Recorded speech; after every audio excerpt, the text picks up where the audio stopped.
𝗪𝗂𝗀𝗀𝗏. Entrepreneurs, by their very nature, have to have a weak uncertainty avoidance. They have to be able to feel comfortable in unstructured situations. And this would stand to reason. It seems to hold up in the research. They also have a tendency to have an aversion to power over themselves, not an aversion to power over others. Sorry to interrupt, to just make sure, because that's an aversion to power from external sources over them. Correct.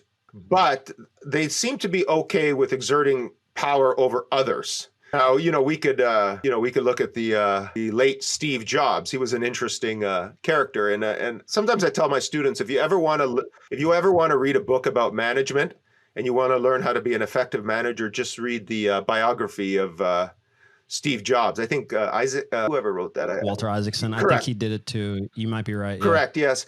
And it's a very interesting story about a very capable, extremely intelligent person who approached interpersonal skills from a very unique way. I mean, some would call him a tyrant, if you will.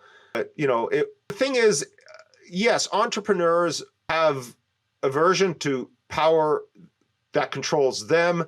They are very comfortable in unstructured situations, but being an entrepreneur and being a CEO can be very different roles, right? I mean, if you're a CEO of a company, large or small, you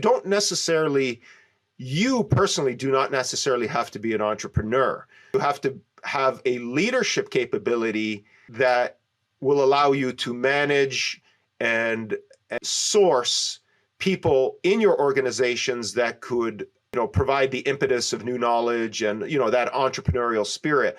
So different roles require different traits. I think Steve Jobs also once said, I hope I'm catching it correctly, it's, I didn't hire you so I could tell you what to do. I hired you so you can tell me what to do. Right? If you think about it, it makes perfect sense. I mean, why hire someone if you're only going to boss them around, right? I mean, what's the point? I mean, if you're going to go and hire someone and you're going to boss them around, you've hired nothing but an administrator, a clerk, if you will. They're just going to do as they're told, like an automaton, if you will.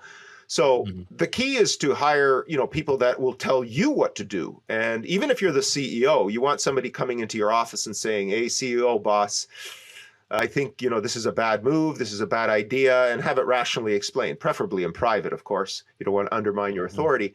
But yeah, different traits for different roles. I mean, if you're an accountant or a very numbers-oriented person, then entrepreneurial spirit is probably not something that's relevant. You probably want to have an attention to detail. You want to have high uncertainty avoidance because you don't want to deviate outside the generally accepted accounting practices and all that.